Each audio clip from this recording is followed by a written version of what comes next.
Hello everyone, हाय, क्या हाल चाल है? कैसे हैं सारे लोग? एक बारी बता दीजिए। जनता स्वस्थ है, मस्त है, जबरदस्त है और पढ़ाई में व्यस्त है? एक बारी बता दीजिए, क्या आवाज़ मेरी आ रही है आप लोगों को? Am I audible to you all? फटाफट से जुड़ जाओ भाई, फटाफट से जुड़ जाओ, फटाफट से जुड़ जाओ। स्टार्ट करते हैं अपन। बहुत अमेजिंग अमेजिंग बात करने वाले हैं एनसीईआरटी के इंपॉर्टेंट पॉइंट्स के ऊपर, है ना? आवाज़ आ रही है? एक बारी कमेंट सेक्शन के अंदर मुझे बस बता दीजिए।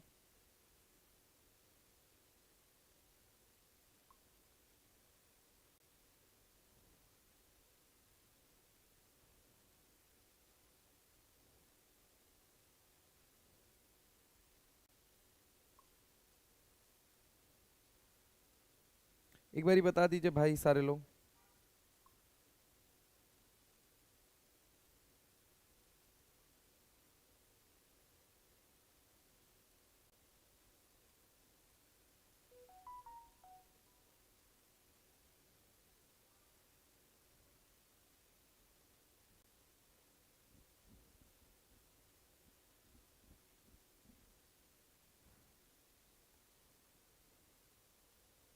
हाँ जी दोस्त, सर बताएं। केमिस्ट्री को क्वेश्चन के साथ प्रैक्टिस करें।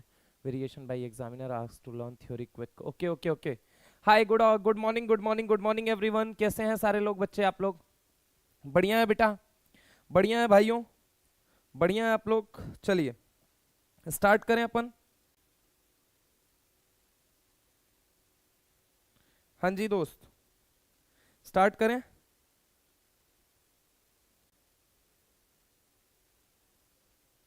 Hello hello hello hello hello hello hello. ठीक है, चलिए। आपसे इनऑर्गेनिक पढ़ के मजा आ जाता है। आज और मजा आएगा बच्चों, आज और मजा आएगा। Okay, come on. Sorry for the delay, but अब मैं रेगुलर रहूंगा, है ना? थोड़ा सा मेरे हाथ में थिन हेयर लाइन फ्रैक्चर हो गया था, जिसकी वजह से थोड़ा सा मैं मतलब लेट हो गया। But anyway, are we ready? Voice आ रही है? चलिए चलिए दोस्त, अब हम स्टार्ट करने जा रहे हैं। मैंने आपको बताया था लास्ट टर्न पे। चलिए एक बारी मैं आपको थोड़ा सा बता देता हूं, उससे पहले मैं थोड़ी थोड़ी चीजें अपनी सेट कर लेता हूं कि लास्ट टर्न पे मैंने अपने एफ आई क्यूज पार्ट 2 के अंदर क्या आखिर बातें की थी, है ना? तो यहां पे देखो, यहां पे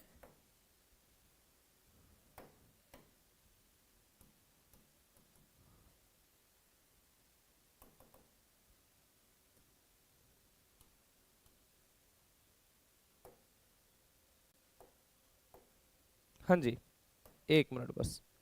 दोस्त, आप लोगों से छोटी सी बात मैं आपको बता दूं कि हमने जो लास्ट टर्न पे कर रखा था, देखो हमने पूरा पीरियोडिक टेबल का एफ आई क्यूज कर लिया है। पीरियोडिक टेबल, ठीक है? पीरियोडिक टेबल, पीरियोडिक टेबल का एफ आई क्यूज डन हो चुका है, ठीक है? दूसरा था केमिकल बॉन्डिंग चल रहा था। केमिकल बॉन्डिंग, केमिकल बॉन्डिंग चल रहा था। केमिकल बॉन्डिंग चूंकि थोड़ा बड़ा चैप्टर है, इसलिए इसको दो पार्ट में मैंने तोड़ दिया है। दो पार्ट में किस में तोड़ा था? मैंने कहा था एक सेक्शन हो गया अपना कोवेलेंट और आयनिक बॉन्ड का, कोवेलेंट एंड आयनिक बॉन्ड का सेक्शन हो गया। और एक सेक्शन हो गया सर एमओटी का और हाइड्रोजन बॉन्डिंग का, ठीक है? हाइड्रोजन बॉन्डिंग का ये वाला सेक्शन हो गया, है ना? तो ये वाला सेक्शन अपना एफ आई क्यूज पार्ट 2 में हो गया है। ये है अपना F I Qs part 3, F I Qs part 3 है ना? एफ आई क्यूज पार्ट 3 है। परसों मैं कोशिश करूंगा कि मैं लेके आऊं तीसरा जो एफ आई क्यूज पार्ट 4 आए, वो एफ आई क्यूज पार्ट 4 के अंदर मैं कोशिश करूंगा कि आपके salt analysis, salt analysis, salt analysis plus plus plus D and F block, D and F block आपका कवर करा दिया जाए। Salt analysis and D and F block cover करा दिया जाए। ये मेरी कोशिश रहेगी कि salt analysis D and F block या salt analysis P block cover करा दिया जाए, है ना? ये एफ आई क्यूज पार्ट 4 के अंदर कब आएगा मैं बता देता हूं आपको। आज है आपका क्या? आज आपका डेट है 8 अप्रैल, 9 अप्रैल है ना? तो कल नहीं होगा क्योंकि कल मेरी एक अलग क्लास होती है। परसों 11 अप्रैल को, 11 अप्रैल को मैं ये वाला सेशन लेके आऊंगा। 11 अप्रैल को ये वाला सेशन लेके आऊंगा, है ना? चलिए दोस्त, अभी स्टार्ट करते हैं हम एमओटी और एच बॉन्ड से, जहां से श्योर शॉट है, श्योर शॉट है भाई कि इस साल सवाल आना ही आना है। 110% मान के चलो, सवाल आएगा ही आएगा। अब ढंग से सुनो, मैं तुमको वो बात बताऊंगा जो एनसीईआरटी में तुमने पढ़ी है और तुमने मिस किया है, तुमको नहीं पता है। आज तुमको खुद को रियलाइज हो जाएगा कि सर मेरे को वो बातें बता रहे हैं जहां पे मैं फंसता हूं हमेशा। तो फंसोगे नहीं, लेक्चर को देखो, मजा आ जाएगा, तुमको कहोगे सर आत्मा की तृप्ति मिली। आइए शुरुआत करते हैं। मॉलिक्यूलर ऑर्बिटल थ्योरी से। मॉलिक्यूलर ऑर्बिटल थ्योरी के बारे में मैं थोड़ा सा तुम्हें समझा देता हूं, पहले सुन लो। मॉलिक्यूलर ऑर्बिटल थ्योरी का मतलब क्या होता है? मॉलिक्यूलर ऑर्बिटल थ्योरी का मतलब होता है, पहली चीज तो मॉलिक्यूलर ऑर्बिटल थ्योरी की जब बात आती है तो कितनी बातें बच्चों को पता होनी चाहिए। पहली चीज, ये किसके लिए वैलिड है? डैम के लिए वैलिड है। किसके लिए वैलिड है बेटा? डैम के लिए वैलिड है, ठीक है। सर बताएं, केमिस्ट्री को क्वेश्चन के साथ प्रैक्टिस करें, variation by examiner asked to learn theory quick. समस्या सर कॉन्सेप्ट हेल्प होगा, वही तो कर रहे हैं भाई, ठीक है। इधर आओ, क्या लिखे जा रहे हो? इधर देखो, यहाँ पे अगर हम बात करें diatomic molecule, diatomic molecule पहली चीज किसके लिए वैलिड है? डैम के लिए, यानी कि डाई एटॉमिक मॉलिक्यूल के लिए। किसके लिए? Diatomic molecule. Diatomic molecule में सबसे ज्यादा चांस किसके हैं? O2 के। उसके बाद किसके चांस हैं? C2 के, N2 के। उसके बाद चांस है B2 के। उसके बाद चांस है C2 के, और उसके बाद चांस है He2 के। And their ion, and ions, ठीक है। इसके साथ आयंस के पूछे जाने के चांसेस हैं, O2, N2, B2, C2, He2, ठीक है। और साथ में आयंस, जो इनके आयंस होते हैं। आयंस का मतलब क्या हुआ? आयंस का मतलब हो गया O2 प्लस, आयंस का मतलब हो गया O2 प्लस 2, आयंस का मतलब हो गया O2 माइनस, आयन का मतलब हो गया O2 माइनस 2, ठीक है। आयन का मतलब हो गया N2 प्लस, आयन का मतलब हो गया N2 प्लस 2, आयन का मतलब हो गया N2 माइनस, आयन का मतलब हो गया N2 माइनस 2, है ना। आयन का मतलब ये हो गया, आयन का मतलब हो गया C2 माइनस 2 हो गया, ठीक है। याद रखिएगा यहां पे H2, अब H2 के रेस्पेक्ट में मैं बोलूं तो H2 प्लस दे सकता है, H2 माइनस दे सकता है, ठीक है। एक और एग्जांपल ले लो, Li2, Li2 के रेस्पेक्ट में मैं आपको इसका आयन बोलूं तो Li2 plus and Li2 minus, है ना। तो इनमें से ही कोई सवाल जब बनेगा डाई एटॉमिक मॉलिक्यूल का, तो इन्हीं में से कोई ना कोई एक सवाल बनेगा, पहली चीज। दूसरी चीज, अगर मैं आपसे बात करता हूं कि डाई एटॉमिक मॉलिक्यूल, तो ठीक है सर, होमो डाई एटॉमिक या हेट्रो डाई एटॉमिक? तो answer is what? Homo diatomic, homo diatomic, homo diatomic, homo diatomic. Homo diatomic molecule के लिए किसके लिए वैलिड है? होमो डाई एटॉमिक मॉलिक्यूल के लिए। किसके लिए वैलिड है बच्चों? होमो डाई एटॉमिक मॉलिक्यूल के लिए ये थ्योरी वैलिड है, ठीक है। क्या ये बात समझ में आई? होमो डाई एटॉमिक मॉलिक्यूल के लिए ये थ्योरी वैलिड है, ठीक है। अब सुनना जरा गौर से, अब सुनना। हाँ, होमो डाई एटॉमिक मॉलिक्यूल के लिए ये थ्योरी वैलिड है, ठीक है। मॉलिक्यूल मॉलिक्यूल मॉलिक्यूल के लिए ये थ्योरी वैलिड है। कितने इलेक्ट्रॉन तक वैलिड है? Valid up to, valid up to, valid up to, valid up to, valid up to 20 electron system. कितने के लिए? Valid up to 20 electron system. जिसमें अगर मैं बात करूं 20 इलेक्ट्रॉन सिस्टम का मतलब क्या है? नियॉन तक की हम बात करते हैं। किसकी बात करते हैं? नियॉन तक की। किसकी बात करते हैं? नियॉन, ठीक है। अब इसके बाद चौथी बात जो है, ये mainly given to prove, mainly given to prove, mainly given to prove. क्यों आई मॉलिक्यूलर ऑर्बिटल थ्योरी एग्जिस्टेंस के अंदर? तो मैनली गिवन टू प्रूव, देखो इन्हीं चारों में से पहला कोई सवाल बनेगा, ये मान के चलना है, ये मान के चलना है। MOT का सवाल बनता है तो इन्हीं चारों में से कोई एक पॉइंट ऐसा होगा जो आपकी मदद कर देगा आंसर को टिक करने में। तो सुनिए जरा गौर से, अगर हम बात करें तो यहां पे ढंग से सुनना, mainly given to prove, mainly given to prove paramagnetic behaviour, paramagnetic behaviour, paramagnetic behaviour of O2, paramagnetic behaviour of O2 किसको प्रूफ करने के लिए इस थ्योरी का निर्माण करना पड़ा? तो mainly given to prove paramagnetic behaviour of O2। Actual में O2 के अंदर अनपेयर्ड इलेक्ट्रॉन है, उससे हम पहचानते हैं कि वो पैरामैग्नेटिक है, लेकिन ये बात कौन बताता है? तो मॉलिक्यूलर ऑर्बिटल थ्योरी बताता है, ठीक है। एक लिख रहा है सर मेरे फेज में टेस्ट नहीं ओपन हो रहा है। बेटा तुम्हारा नहीं ओपन हो रहा है तो हम अब उसके लिए मैं क्या करूं? प्लीज यहाँ पे डिस्टर्ब मत कीजिए, अगर आपको पढ़ना है तो पढ़िए, नहीं तो पढ़ना है, नहीं पढ़ना है चले जाइए यार, एग्जाम बहुत करीब है, ठीक है। आपको समझना पड़ेगा ये, ठीक है। मैं कोई और काम कर रहा हूं, आप समझो। FIQs के अंदर मैं वो इंपॉर्टेंट पॉइंट डिस्कस कर रहा हूं जिससे तुम्हारा भला हो जाए, और तुम क्या किए जा रहे हो यार? अगर नहीं अपना भला करवाना है तो दूसरे का कम से कम बुरा तो मत करवाओ। और एक ये स्पैम किए जा रहा है, बेटा मत कर यार स्पैम, ठीक है। इधर देखो यहाँ पे डाई एटॉमिक मॉलिक्यूल के लिए वैलिड है, होमो डाई एटॉमिक मॉलिक्यूल के लिए वैलिड है, valid up to 20 electron system, mainly given to prove what? Paramagnetic behaviour of O2। ये चार बातें जिस बच्चे के दिमाग में, उसका सवाल गलत नहीं होगा। समझ रहे हो मेरी बात को? जो अगर हम बात करें पहली चीज कि ये डाई एटॉमिक मॉलिक्यूल के लिए वैलिड है, DAM यानी डाई एटॉमिक मॉलिक्यूल के लिए, होमो डाई एटॉमिक मॉलिक्यूल के लिए वैलिड है। दूसरी बात, valid up to 20 electron system. तीसरी बात, चौथी बात, mainly given to prove the paramagnetic behaviour of O2। समझ रहे हो मेरी बात को? Mainly given to prove the paramagnetic behaviour of O2। Coming to the point again, coming to the point again, ये तो चारों पॉइंट MOT के हो गए। अब सुनना जरा गौर से अगली बात जो मैं बताता हूं। एक होता है up to N two, up to N two, up to N two की अगर हम बात करते हैं अप टू एन टू, और एक होता है बियॉन्ड एन टू, कुछ beyond N two, beyond N two. Beyond N two का मतलब क्या होता है पहले ये समझ लो। कुछ लोग समझ लेते हैं कि 14 इलेक्ट्रॉन तक और 14 इलेक्ट्रॉन के बाद, नहीं भाई मैं क्या कह रहा हूं, अप टू एन टू का मतलब क्या होता है कि अभी जो मैं बात बताऊंगा ये किसके लिए वैलिड होगा, ये बी टू के लिए वैलिड होगा, ये सी टू के लिए वैलिड होगा, ये एल आई टू के लिए वैलिड होगा, ये आपका अगर हम बात करें He2 के लिए वैलिड होगा, H2 प्लस के लिए वैलिड होगा, H2 के लिए वैलिड होगा, है ना। इसके अलावा अगर मैं बात करता हूं अप टू N2 कहने का मतलब क्या है कि ये वैलिड होगा किसके लिए, N2 प्लस के लिए, ये वैलिड होगा किसके लिए, N2 माइनस के लिए, ये वैलिड होगा किसके लिए, N2 प्लस 2 के लिए, ये वैलिड होगा किसके लिए, N2 माइनस 2 के लिए। अब ये मत सोच लेना 14 इलेक्ट्रॉन, काफी बच्चे सोच लेते हैं कि 14 इलेक्ट्रॉन के लिए वैलिड है, नहीं बेटा 14 इलेक्ट्रॉन तो O2 प्लस 2 में भी आ सकता है, तो क्या उसके अंदर ये सीक्वेंस लगेगा, तो आंसर इज बिग नो, नहीं कभी ऐसा नहीं होगा। यहां पे सुनो एक और बात सुनो, ये वाला जो सीक्वेंस मैं बताऊंगा बियॉन्ड N2 का मतलब क्या होता है, बियॉन्ड N2 का मतलब O2, बियॉन्ड N2 का मतलब O2 प्लस, बियॉन्ड N2 का मतलब O2 प्लस 2, बियॉन्ड N2 का मतलब O2 माइनस, बियॉन्ड N2 का मतलब O2 माइनस 2, ठीक है समझ रहे हो। बियॉन्ड N2 का मतलब F2 के लिए, बियॉन्ड N2 का मतलब Ne2 के लिए, समझ रहे हो मेरी बात को। अब सुनना जरा गौर से, जब आप MOT पढ़ते हैं तो MOT में क्या पढ़ते हैं मैं आपको बताता हूं। MOT कहती है कि जब दो एटॉमिक ऑर्बिटल, समझना, मान लो बेटा ये देखो ये डायग्राम दिया भी गया है, ये मान लो एक एटॉमिक ऑर्बिटल है और ये एटॉमिक ऑर्बिटल है, ये दोनों एटॉमिक ऑर्बिटल जब कंबाइन करते हैं, दोनों एटॉमिक ऑर्बिटल जब कंबाइन करते हैं, so by redistribution of energy, redistribution of energy, एक की एनर्जी बढ़ती है दूसरे की एनर्जी घटती है, एक की एनर्जी बढ़ती है दूसरे की एनर्जी घटती है। जब जिसकी एनर्जी बढ़ी उससे भी एक मॉलिक्यूलर ऑर्बिटल ने जन्म लिया और जिसकी घटी उससे भी मॉलिक्यूलर ऑर्बिटल ने जन्म लिया।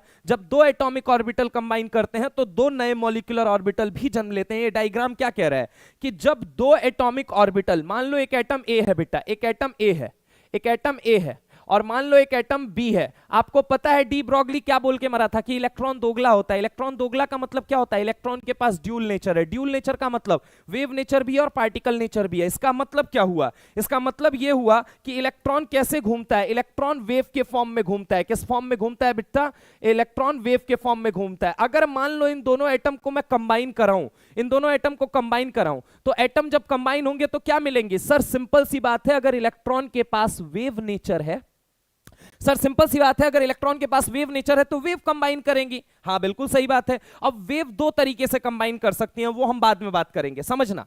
ये जब दो एटम, एटम ए और एटम बी, मान लो इसके इलेक्ट्रॉन इस वेव का वेव फंक्शन है, इसको मैंने कहा साई, वेव फंक्शन को रिप्रेजेंट किससे कर रहे हैं, साई, किससे रिप्रेजेंट कर रहे हैं, साई। कैसे पढ़ते हैं, साई, क्या पढ़ते हैं, साई। तो इसके लिए मैं क्या लिखूंगा, साई ए, क्या लिखूंगा, साई ए, है ना।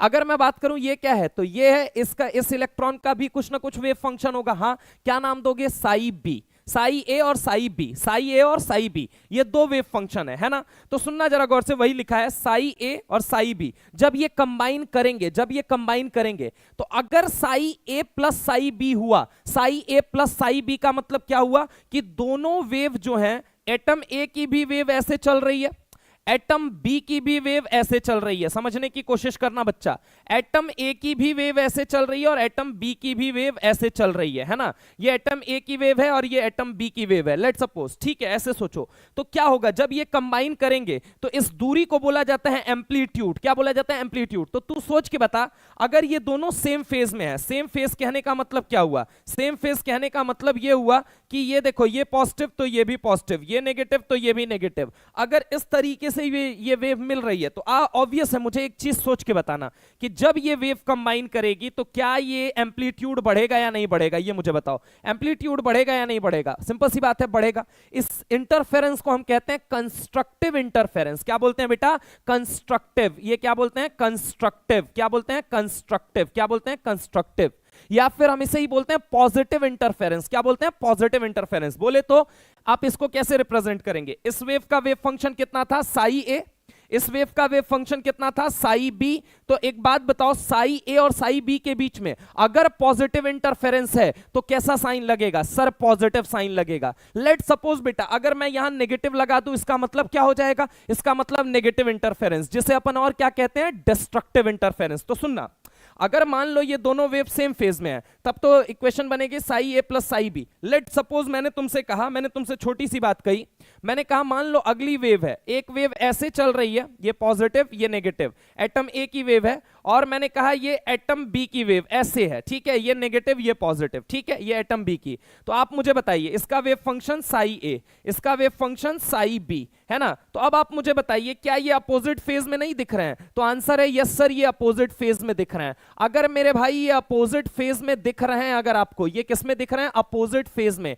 इट मींस ये क्या है? तो ये है मेरे भाई डिस्ट्रक्टिव इंटरफेरेंस। क्या है? Destructive interference. कैसे रिप्रेजेंट करोगे? तो Sai A minus psi B. और समझना अब मेरी बात को, इंटरफेरेंस दो तरह का, एक कंस्ट्रक्टिव था एक डिस्ट्रक्टिव था।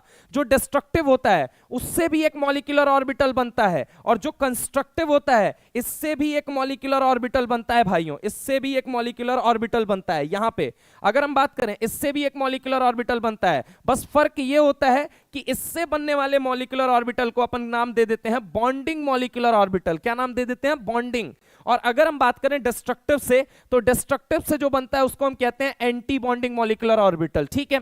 यानी इंटरफेरेंस कितने तरह के? दो तरह के। Sai A plus psi B दिया, इसका मतलब कंस्ट्रक्टिव, कंस्ट्रक्टिव का मतलब बीएमओ बनेगा। अगर Sai A minus psi B दिया, इसका मतलब डिस्ट्रक्टिव, बोले तो नेगेटिव इंटरफेरेंस, ठीक है। नेगेटिव इंटरफेरेंस का मतलब क्या हो गया? कौन सा मॉलिक्यूलर ऑर्बिटल जन्म लेगा प्यारे बच्चों? तो डिस्ट्रक्टिव इंटरफेरेंस से जन्म लेता है एंटी बॉन्डिंग मॉलिक्यूलर ऑर्बिटल। देख एग्जामिनर का पहला दिमाग किस सवाल पे जाएगा? एग्जामिनर का पहला दिमाग जो जाएगा, जो तेरे से वो सवाल पूछेगा, वो पहला सवाल यही है। पहला सवाल ये है कि मेरे भाई आपके सामने कितने तरह के ऑर्बिटल देखने को मिले? तो तुम कहना ऑर्बिटल तीन तरह के। एक कौन सा है? Atomic orbital. एक कौन सा है मेरे भाई? Atomic orbital. एक कौन सा है? Atomic orbital.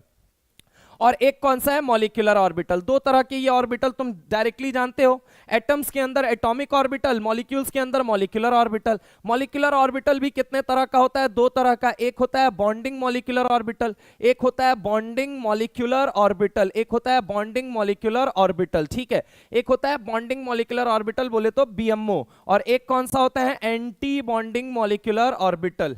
Anti bonding molecular orbital, anti bonding molecular orbital, anti bonding molecular orbital, anti bonding molecular orbital, है ना। तो अगर हम बात करें एक कौन सा होता है? एक होता है बॉन्डिंग मॉलिक्यूलर ऑर्बिटल और एक होता है एंटी बॉन्डिंग मॉलिक्यूलर ऑर्बिटल। समझ रहे हो मेरी बात को? तो सुनना यहां पे, अगर मैं तुमसे बोलूं atomic orbital, bonding molecular orbital, anti bonding molecular orbital, examiner का पहला दिमाग सवाल पे किस पे जाएगा? पहला सवाल ये है कि मुझे एक काम करो, क्वेश्चन नंबर 1, इस डायग्राम को देखो, इस डायग्राम को देखो। सबसे नीचे मान लो मैंने कहा एनर्जी का लेवल ये है, ये देखो यहां पे ये पहला सवाल छिपा है, इंक्रीजिंग एनर्जी ऑर्डर। ये देखो मेरे भाई ये पहला सवाल है, यही पहला सवाल है, मैं आपको बता देता हूं। इंक्रीजिंग एनर्जी ऑर्डर, इसका मतलब सबसे कम एनर्जी किसकी है? बोलो जल्दी। Sai A plus psi B. क्या है? Bonding molecular orbital. कौन से इंटरफेरेंस से? कंस्ट्रक्टिव इंटरफेरेंस से बना है, ठीक है। अगर हम बात करें उसके बाद किसकी एनर्जी है? एटॉमिक ऑर्बिटल की। उससे भी ज्यादा एनर्जी किसकी है? Anti bonding. तो याद रखना एग्जामिनर का पहला दिमाग इस पोर्शन से सवाल बनाएगा, वो इंक्रीजिंग एनर्जी से। तो इंक्रीजिंग एनर्जी से आपसे सवाल क्या क्या पूछेगा वो सुनना। पूछेगा एनर्जी ऑर्डर, मुझे बता दीजिए। क्या बता दीजिए? Energy order. एनर्जी ऑर्डर में सबसे तगड़े नंबर पे कौन आएगा भाई? सबसे तगड़े नंबर पे आएगा anti bonding molecular orbital, then आएगा एटॉमिक ऑर्बिटल, देन आएगा बॉन्डिंग मॉलिक्यूलर ऑर्बिटल। तुझे पता है एनर्जी का रिलेशन स्टेबिलिटी के साथ इनवर्स होता है। एनर्जी का रिलेशन स्टेबिलिटी के साथ इनवर्स होता है। एनर्जी का रिलेशन स्टेबिलिटी के साथ इनवर्स। इसका मतलब एग्जामिनर का दूसरा सवाल स्टेबिलिटी का ऑर्डर वो पूछ सकता है। किसका ऑर्डर पूछ सकता है प्यारे बच्चे? स्टेबिलिटी का ऑर्डर पूछ सकता है। तो स्टेबिलिटी बता किसकी ज्यादा होगी? तो स्टेबिलिटी सर बीएमओ की ज्यादा होगी। किससे? एओ से। और एओ से भी ज्यादा, एओ की ज्यादा होगी किससे? एबीएमओ से। तो ये देखिए दो सवाल तेरे सामने सबसे पहले बन सकते हैं प्यारे बच्चे, तो इसलिए इसको दिमाग में बिठा के रख लो, एनर्जी ऑर्डर, स्टेबिलिटी ऑर्डर। दूसरी बात बताता हूं, दूसरा सवाल कंस्ट्रक्टिव इंटरफेरेंस से, constructive interference leads to the formation of, interference leads to the formation of which molecular orbital? leads to the formation of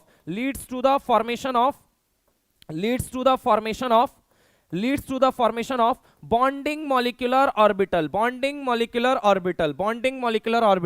question number 4, destructive interference leads to the formation of किसका, बोलो जल्दी, anti bonding molecular orbital. बताओ इसका wave function कितना होता है, इसका कैसे लिखोगे? तो इसको लिखेंगे Sai A plus psi B, है ना, और इसके लिए क्या लिखोगे? तो Sai A minus psi B. ये हो गया वेव फंक्शन के बारे में अगर पूछा जाए तो। ये दो बातें आप लोगों को पता होनी चाहिए, ठीक है। ये देखो, ये 4 सवाल मुख्यतः मेजर्स 4 सवाल थे जो आपको पता होने चाहिए, ठीक है। अब हम आते हैं मुद्दे की बात पे, मुद्दे की बात पे हम आते हैं। आइए देखते हैं, एक एक करके देखते हैं क्या होता है एग्जैक्टली कि जब दो एटॉमिक ऑर्बिटल कंबाइन करते हैं, जब दो एटॉमिक ऑर्बिटल कंबाइन करते हैं तो दो नए मॉलिक्यूलर ऑर्बिटल भी जन्म लेते हैं। एक का नाम होता है एंटी बॉन्डिंग, एक का नाम होता है बॉन्डिंग। कह रहा है lower energy than atomic orbital, इसकी एनर्जी कम होती है किसके कंपैरिजन में? Atomic orbital. इसकी एनर्जी ज्यादा होती है किसके कंपैरिजन में? Atomic orbital. तो ये बात याद रखना, यहां पे क्या लिखा गया है? यहां पे लिखा गया एनर्जी ऑर्डर में एबीएमओ की एनर्जी सबसे ज्यादा है, देन किसकी है? एओ की है, देन किसकी है? बीएमओ की है, ठीक है। अगर मैं बात करूं कि एओ से ज्यादा एनर्जी है एबीएमओ की, यही बात तो ये ग्राफ कह रहा है। क्या कह रहा है? देखो, कह रहा है एंटी बॉन्डिंग ऑर्बिटल है higher energy than atomic orbital, atomic orbital से ज्यादा एनर्जी एंटी बॉन्डिंग की होती है। अगली लाइन क्या लिखता है? Bonding molecular orbital lower energy than atomic orbital. इसका मतलब क्या हुआ कि बॉन्डिंग मॉलिक्यूलर ऑर्बिटल की एनर्जी एओ से क्या होती है? कम होती है एटॉमिक ऑर्बिटल से। तो ये बात आप ध्यान रखेंगे, इसको ध्यान रखिएगा। अगर वो स्टेबिलिटी का ऑर्डर पूछ ले तो जस्ट रिवर्स हो जाएगा। तीसरा सवाल, कंस्ट्रक्टिव इंटरफेरेंस से क्या बनता है? Bonding molecular orbital. Wave function क्या होता है? Psi A plus psi B. अगर हम बात करें destructive interference leads to the formation of ABMO, यानी कि एंटी बॉन्डिंग मॉलिक्यूलर ऑर्बिटल, जिसका वेव फंक्शन कैसे रिप्रेजेंट करोगे? Psi A minus psi B. यानी एक पहचान पकड़ो। क्या पहचान पकड़ो भाई? कि अगर तुमको वो प्लस दिखाएगा तो बीएमओ, अगर वो तुमको माइनस दिखा दे तो एबीएमओ, और इसका सबसे बड़ा सवाल वो कहां से बनाएगा वो मैं आपको दिखा देता हूं। ये देखिए डायग्राम, ये मॉलिक्यूलर ऑर्बिटल थ्योरी के अंदर ये डायग्राम है। इसने कहा 1s 1s atomic orbital combine कर रहा है, नेगेटिव साइन है, बोल क्या बनेगा? Anti bonding sigma. 1s 1s, S और एस से क्या बनता है? हमेशा सिग्मा बनता है। अब ये बात अगर किसी को नहीं पता है तो बेटा वो तो नोट्स में आपको लिखवाई गई होगी, डिटेल में पढ़ाया गया होगा। मैं यहां पे सिर्फ तुमको क्लिकिंग पॉइंट बता रहा हूं जो तुम्हारे एग्जाम में सवाल डायरेक्टली बन सकते हैं और तुम्हें कंफ्यूज कर सकते हैं, तुम्हें परेशान कर सकते हैं, उससे मैं बचा रहा हूं बस तुम्हें। तो सुनना, मैंने अभी तुमको बताया, ये देखो वेव फंक्शन, ये देखो ये 4 सवाल देखो। Energy order, stability order, constructive से बीएमओ, डिस्ट्रक्टिव से एबीएमओ, कंस्ट्रक्टिव से बीएमओ बना तो बीएमओ का wave function psi A plus psi B. याद रखने वाली बात, मैंने कहा ये पॉजिटिव साइन आपको याद रखना है। डिस्ट्रक्टिव से क्या बना बेटा जी? एबीएमओ बना। एबीएमओ बोले तो Sai A minus psi B, यानी ये माइनस वाला साइन अगर जो बच्चा ध्यान रखता है उसका काम ऐसे ही हो जाएगा। कैसे हो जाएगा सर? आजा बेटा एनसीईआरटी के ही डायग्राम में दिखाता हूं। देख 1s एस और एस से तो क्या बनता है? सिग्मा बनता है, ये सबको पता है, दुनिया को पता है। एस और एस से क्या बनता है? सिग्मा। अब देख सिग्मा में भी अगर मैं तुझसे बात करूं, माइनस साइन है, माइनस का मतलब एंटी बॉन्डिंग, माइनस का मतलब एंटी बॉन्डिंग। अगर उसने प्लस लिख दिया, प्लस का मतलब क्या हो गया? बॉन्डिंग। तो ये बात आपको ध्यान रखनी है, ठीक है। अगली बात पे आ जाओ, उसने लिया 2p और 2p से वो क्या बना रहा है? वो एटॉमिक ऑर्बिटल ये रहा, एटॉमिक ऑर्बिटल ये कह रहा है 2pz एटॉमिक ऑर्बिटल लेके कंबाइन कर रहा है तो मॉलिक्यूलर ऑर्बिटल जन्म लेगा। हाँ, कौन सा जन्म लेगा वो ये बताएगा। अगर माइनस है इट मींस वो क्या लेगा? एंटी बॉन्डिंग मॉलिक्यूलर ऑर्बिटल जन्म लेगा। अगर मैं आपसे बात करूं, उसने प्लस लिख दिया तो बॉन्डिंग मॉलिक्यूलर ऑर्बिटल जन्म लेगा। काफी बच्चे इस बात में कंफ्यूज रहते हैं कि सर मान लो इसका साइन चेंज कर दिया तो। बेटा आज तक तो पेपर में करके दिया नहीं, तो अगले साल कैसे करके दे देगा या इस साल कैसे करके दे देगा? दिमाग अपना मत चलाओ, पहले एनसीईआरटी की पूरी बातों को गहराई से जानो, अपने सिलेबस को गहराई से जानो। तुम अपने सिलेबस को जान जाते हो, फिर तुम्हारे पास टाइम बचता है तो तुम दूसरी चीजों पे, फालतू चीजों पे अपना दिमाग लगाओ। क्योंकि मैं तुमको एक बात बोल दे रहा हूं, अगर तुम्हारा कोर्स सिलेबस भी तुम्हारे दिमाग में है ना तो तुम्हारा नंबर नहीं कोई काट पाएगा यार। इसलिए एकदम क्लियर रहो, ये मत सोचो सर मान लो साइन चेंज कर दिया तो। बेटा ऐसे साइन टेस्ट सीरीज के अंदर चेंज किए जाते हैं, नीट पेपर के अंदर नहीं चेंज किया जाता है। नीट पेपर के अंदर पहले कोर कंटेंट पूछा जाएगा, इसलिए ध्यान रखना। अगर मान लो नेगेटिव दे एंटी बॉन्डिंग, अगर पॉजिटिव दे तो क्या हो जाएगा आपका? बॉन्डिंग, है ना। तीसरा डायग्राम एनसीईआरटी ने लिखा, एनसीईआरटी ने तीसरा डायग्राम लिखा कि पीएक्स और पीएक्स कंबाइन कर रहे हैं, है ना। पीएक्स और पीएक्स कंबाइन कर रहे हैं, ये नेगेटिव है। नेगेटिव का मतलब क्या हो गया? Anti bonding molecular orbital. और यहां पे ये देखो ये पॉजिटिव है, इसका मतलब बॉन्डिंग मॉलिक्यूलर ऑर्बिटल। तो याद रखोगे, क्या बात याद रखोगे? तो मैंने आपको बोला भाइयों, मैंने आपसे बोला एनर्जी का ऑर्डर क्या होता है, ABMO then AO then BMO, ठीक है। दूसरी बात अगर मैं कहता हूं स्टेबिलिटी का ऑर्डर क्या होगा, तो स्टेबिलिटी का ऑर्डर होगा BMO then atomic orbital then ABMO होगा, है ना। Constructive interference leads to the formation of what, BMO। BMO का wave function psi A plus psi B, plus का पहचान क्या है, BMO। अगर हम बात करें destructive interference leads to the formation of ABMO, anti bonding molecular orbital. इसका मतलब क्या है, वेव फंक्शन को कैसे रिप्रेजेंट करोगे, psi A minus psi B. Minus किसको बताएगा, ABMO को बताएगा। क्या ये बात समझ में आई? देखो ये 4 सवाल अगर तुमको क्लियर है, तुम पूरी कनेक्टिविटी को बांध लोगे, पूरे टॉपिक को अपने हाथों में कर लोगे। अब सुनो, अब मुद्दे की बात पे आते हैं, अब मुद्दे की बात पे आते हैं। बेटा सुनो, अब इतनी बात तो तुमको समझ में आ गई कि सर 2 एटॉमिक ऑर्बिटल कंबाइन करते हैं तो 2 नए मॉलिक्यूलर ऑर्बिटल जन्म लेते हैं। आओ मैं तुमको एक बात बताता हूं, ये देखो ये देखो ये देखो, ये मान लो n है और ये n के साथ कंबाइन कर रहा है। नाइट्रोजन का कन्फ्यूग्रेशन क्या होता है, 1s2 2s2 2p3, पक्की बात है, बोलो हाँ या ना। अब मैं इस कन्फ्यूग्रेशन के इलेक्ट्रॉन को हटा देता हूं। 1s में कितने ऑर्बिटल, एक ऑर्बिटल। कितने ऑर्बिटल होते हैं, एक ऑर्बिटल। कितने ऑर्बिटल होते हैं, एक ऑर्बिटल, ठीक है। 2s में कितने ऑर्बिटल होंगे, s में एक ही ऑर्बिटल होता है। p में कितने ऑर्बिटल होंगे बेटा, तो p में होते हैं 3 ऑर्बिटल। कितने ऑर्बिटल होते हैं, 3 ऑर्बिटल। अब सोचो इसके पास कितने ऑर्बिटल हैं, 3 1 4 1 5। एक नाइट्रोजन के पास 5 ऑर्बिटल, दूसरे वाले के पास 5 ऑर्बिटल, इसके पास भी 1s 2s 2p, है ना। तो 5 ऑर्बिटल जब मिलेंगे, 5 ऑर्बिटल इसके और 5 ऑर्बिटल उसके, तो क्या बनेगा, तो 10 नए मॉलिक्यूलर ऑर्बिटल भी बनेंगे। कैसे कैसे, देखो 1s कंबाइन करेगा तो 2 चीजें बनेंगी। पहली क्या बनेगा, सिग्मा 1s, और एक क्या बनेगा, इसका एंटी बॉन्डिंग। एक बनेगा बॉन्डिंग और एक कौन सा बनेगा, एंटी बॉन्डिंग। आपको पता है psi A plus psi B मिलके, सुनना, psi A plus psi B मिलके भी एक कंस्ट्रक्टिव इंटरफेरेंस दिखाएगा। Psi A minus psi B destructive interference. तो डिस्ट्रक्टिव से जो बनता है उसको रिप्रेजेंट करते हैं स्टार से। किससे रिप्रेजेंट करते हैं, बोल बेटा, स्टार से रिप्रेजेंट करते हैं। किससे रिप्रेजेंट करते हैं, स्टार से। किससे, स्टार से। तो ये क्या बन जाएगा, sigma star 1s, sigma star 1s, ठीक है। अब देखो 2s कंबाइन करेंगे, 2s कंबाइन करेंगे, 2s कंबाइन करेंगे बेटा, 2s कंबाइन करेंगे। तो देखो यहां पे 2s कंबाइन करेंगे, तो 2s कंबाइन करने के बाद क्या बनेगा, सिग्मा 2s। क्या बनेगा, बोल बेटा, सिग्मा 2s। क्या बनेगा, sigma 2s।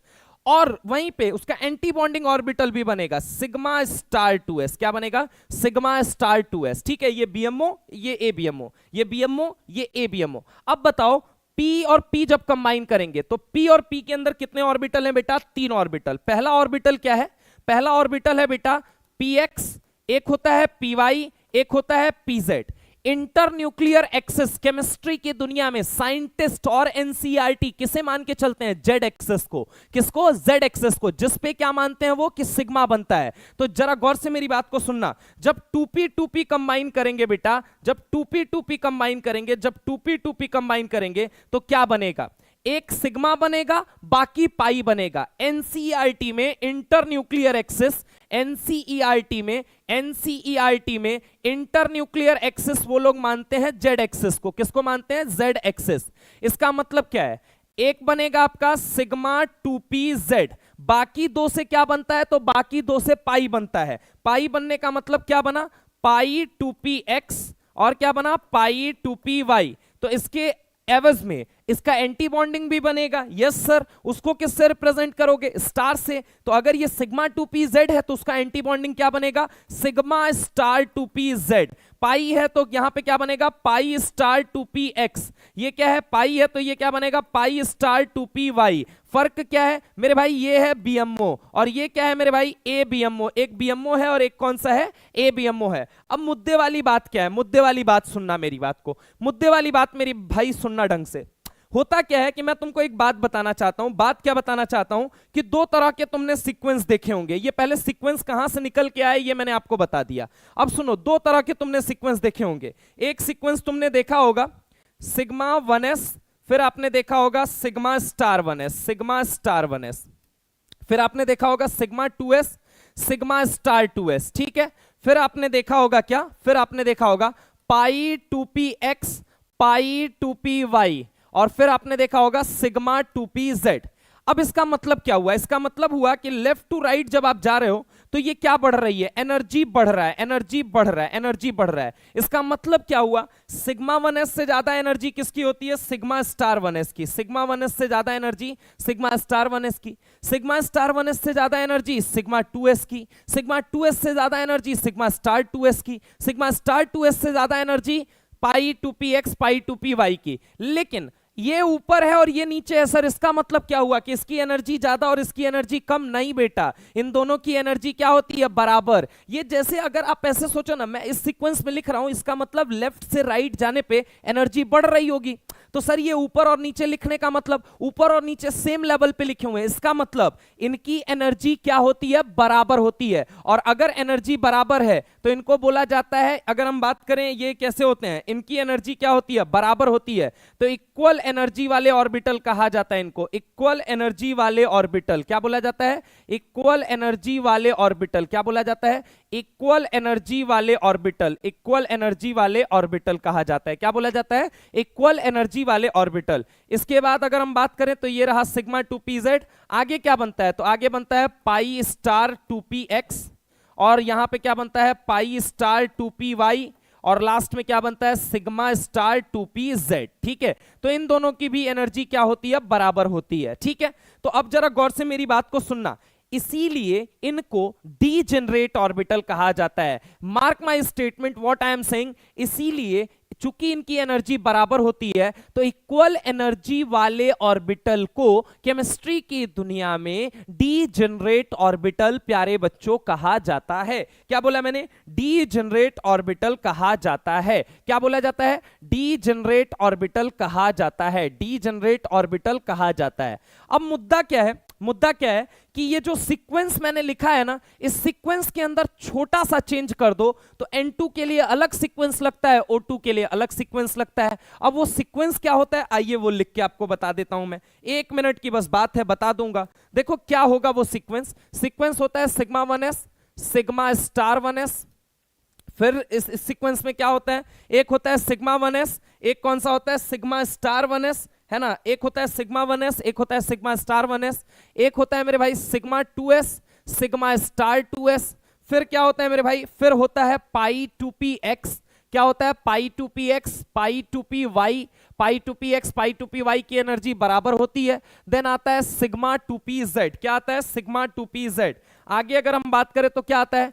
Pi star 2px pi star 2py, pi star 2px pi star 2py, और फिर लास्ट में आता है सिग्मा स्टार 2pz। ठीक है, इससे ज्यादा एनर्जी इसकी, मतलब लेफ्ट टू राइट जब जा रहे हो तो एनर्जी क्या कर रही है मेरे भाई? बढ़ रही है। एनर्जी क्या कर रही है? बढ़ रही है। इन दोनों की एनर्जी क्या होती है? बराबर, इसलिए इनको क्या बोला जाता है? डीजेनरेट। Degenerate P orbital. क्या बोला जाता है? Degenerate P orbital. कुछ लोग डीजेनरेट का मतलब डी ऑर्बिटल समझते हैं कोऑर्डिनेशन पढ़ते पढ़ते, ठीक है, लेकिन इनको बोला जाता है डीजेनरेट पी ऑर्बिटल। इनको भी क्या बोला जाता है? इनको भी बोला जाता है डीजेनरेट। क्या बोला जाता है? डीजेनरेट। Degenerate P orbital. ठीक है, पी ऑर्बिटल। अब सुनना, अगर मुझे इलेक्ट्रॉन भेजना है, इलेक्ट्रॉन भेजना है तो यहां कितने भेजूंगा? 2। यहां कितने भेजूंगा? 2, क्योंकि N orbital can maximum accommodate 2 electron. ऐसा किसने बोला था? Poly exclusion principle. क्या बोलो बोलो?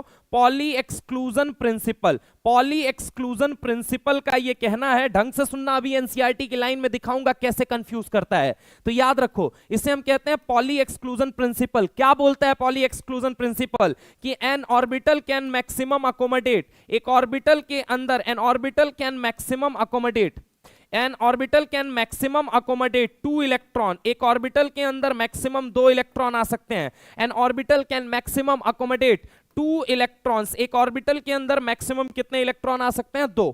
तो 2 इलेक्ट्रॉन 2 इलेक्ट्रॉन, ठीक है। इसके बाद से यहां पे भी 2, यहां पे भी 2। अब इन दोनों के भरने की बारी आएगी, तो याद रखना, चूंकि ये इक्वल एनर्जी वाले ऑर्बिटल हैं, डीजेनरेट पी ऑर्बिटल हैं, इक्वल एनर्जी वाले ऑर्बिटल हैं, डीजेनरेट पी ऑर्बिटल हैं, इक्वल एनर्जी वाले ऑर्बिटल हैं, डीजेनरेट पी ऑर्बिटल हैं, इसलिए एक इलेक्ट्रॉन यहां, एक इलेक्ट्रॉन यहां। जब एक एक इलेक्ट्रॉन भेज लोगे, फिर यहां पे एक इलेक्ट्रॉन भेजोगे, एंड देन यहां पे एक इलेक्ट्रॉन भेजोगे। मार्क माय वर्ड कि पॉलीज एक्सक्लूजन प्रिंसिपल क्या कहता है? एक ऑर्बिटल में मैक्सिमम कितने इलेक्ट्रॉन आ सकते हैं? 2। चूंकि दोनों की एनर्जी बराबर है तो एक इलेक्ट्रॉन ऊपर भेजो, देन एक इलेक्ट्रॉन नीचे, फिर एक इलेक्ट्रॉन ऊपर भेजो, देन एक इलेक्ट्रॉन नीचे भेजना है। समझ रहे हो मेरी बात को? तो ये बात याद रखना, ठीक है। दूसरी बात मैं कहता हूं, हुंड्स रूल को भी फॉलो करेंगे, ठीक है। हुंड्स रूल क्या कहता है कि दोनों इलेक्ट्रॉन का जो स्पिन रहेगा वो क्या रहेगा? अपोजिट रहेगा। क्या रहेगा? अपोजिट रहेगा। एक का क्लॉकवाइज तो दूसरे का एंटी क्लॉकवाइज। अब देखना ये सब बातें एनसीईआरटी के अंदर कितनी तरीके से छुपा रखी हैं। सुनना, पहले तो ये सीक्वेंस हो गया, sequence up to N2, sequence up to N2, sequence up to N2, sequence up to N2। Beyond N2 की अगर हम बात करें, बियॉन्ड N2 कौन सा सीक्वेंस लगेगा? बियॉन्ड N2 प्यारे बच्चों, बियॉन्ड N2 की अगर हम बात करते हैं तो बियॉन्ड N2 कौन सा सीक्वेंस लगेगा? बियॉन्ड N2 लगेगा sigma 1s, sigma star 1s, कोई चेंज नहीं है, जैसे वहां था वैसे यहां पे भी है। देन उसके बाद sigma 2s, sigma star 2s, ये भी कोई चेंज नहीं है, ये भी सेम है। इसके बाद क्या है मेरे भाई? इसके बाद है पाई 2px, पाई 2py, बस यहीं पे चेंज आता है। यहां पे चेंज क्या आता है वो भी बता देता हूं। सिग्मा 2pz पहले आ जाएगा, सिग्मा 2pz पहले, पाई 2px और पाई 2py बाद में चले जाएंगे। हालांकि अभी भी ये डिजेनरेट है ना, ऐसा मत सोचना कि अब इनकी एनर्जी का ऑर्डर बदल जाएगा, नहीं, अभी भी ये डिजेनरेट है। अब ढंग से सुनना, आगे क्या आएगा सर? आगे आएगा मेरे भाई, आगे आएगा पाई स्टार 2px, फिर आएगा पाई स्टार 2py। जैसे वहां ऊपर कोई चेंज नहीं है वैसे यहां पे भी कोई चेंज नहीं है। और लास्ट में क्या आ जाएगा? Sigma star 2pz। यानी कि आप देख सकते हैं अप टू N2 और बियॉन्ड N2 में केवल एक जगह पे चेंज आ रहा है, वो पॉइंट है ये वाला पॉइंट है, ठीक है। कि यहां पाई पहले बनता है, N2 में पाई पहले बनता है, O2 में पहले सिग्मा बनता है। याद रखना, N2 में नोट, यहां पे नोट मैं लिख दे रहा हूं, N2 में पाई पहले बनता है, N2 में पाई पहले बनता है, पहले बनता है। N2 में पाई पहले बनता है, N2 में पाई पहले बनता है, N2 में पाई पहले बनता है, सिग्मा बाद में बनता है। O2 में सिग्मा पहले बनता है, पाई बाद में बनता है। N2 के अंदर मैं अगर तुमसे बात करता हूं मेरे भाई, ये रहा N ट्रिपल बॉन्ड N, तो N के अंदर दो पाई हैं, पहले वो बनेंगे, एक इसके जरिए एक इसके जरिए, और फिर बाद में एक सिग्मा है वो बाद में बनता है बेटा। लेकिन याद रखना, स्पेशल नोट है, याद रखना, ऑक्सीजन में बात करोगे तो ऑक्सीजन में भाइयों, ऑक्सीजन में याद रखना, ऑक्सीजन में याद रखना, ऑक्सीजन में दो बॉन्ड होते हैं। कितने बॉन्ड होते हैं? दो। कितने होते हैं? दो, ठीक है, दो बॉन्ड होते हैं। ऑक्सीजन में दो बॉन्ड, एक होता है पाई और एक होता है सिग्मा। तो एक पाई बनता है और एक क्या बनता है? सिग्मा बनता है। एक पाई बनता है और एक क्या बनता है? सिग्मा। तो याद रखना, N2 में पाई पहले बनता है, O2 में सिग्मा पहले बनता है। क्या ये बात क्लियर हुई? कि अब sequence up to N2 beyond N2 क्या सीक्वेंस लगता है? कि N2 में पाई पहले बनता है, O2 में सिग्मा पहले बनता है। O2 में देखो, N2 में दो पाई हैं, वो पहले बनेंगे देन सिग्मा बनेगा। O2 में एक पाई है तो पहले सिग्मा बनेगा फिर वो पाई बनेगा। क्या ये बात क्लियर हुई? ढंग से सुनना। ये बात क्लियर होने के बाद आओ एनसीईआरटी पढ़ते हैं थोड़ा सा। लिखता है, molecular orbital theory was developed by F Hund and आर.एस. Mulliken in 1932। The salient feature of this theory. ये लाइन काम की नहीं है। काम की क्या है? The electron in molecular orbital are present in various molecular orbital as the electron of atom are present in various atomic orbital. कहने का मतलब क्या है? ये डायग्राम से ही समझा देता हूं। यहां पे एटॉमिक ऑर्बिटल, ये जो इलेक्ट्रॉन है ये कहां प्रेजेंट है? Atomic orbital. ये वाला इलेक्ट्रॉन एटॉमिक ऑर्बिटल। ऐसे ही ये दोनों जब कंबाइन किए तो क्या बना? Molecular orbital. तो जब ये दोनों कंबाइन करेंगे तो ये इलेक्ट्रॉन कहां चला जाएगा? Molecular orbital. कहने का मतलब क्या है? एटम के अंदर इलेक्ट्रॉन एटॉमिक ऑर्बिटल में होता है, मॉलिक्यूल के अंदर इलेक्ट्रॉन मॉलिक्यूलर ऑर्बिटल में होता है। ये पहली बात वो एनसीईआरटी कहती है। ध्यान से देखना, इन्हीं में से कोई एक सवाल बना लेगा, मैं तुमको फिर से कह रहा हूं, ठीक है? तो ये याद रखना कि the electron in molecules are present in various molecular orbital as, जैसे कि इलेक्ट्रॉन एटम्स के अंदर एटॉमिक ऑर्बिटल में प्रेजेंट होते हैं, वैसे ही मॉलिक्यूल के अंदर इलेक्ट्रॉन मॉलिक्यूलर ऑर्बिटल के अंदर प्रेजेंट होता है। क्या ये बात क्लियर है? पहला पॉइंट ये हुआ। दूसरा क्या कह रहा है?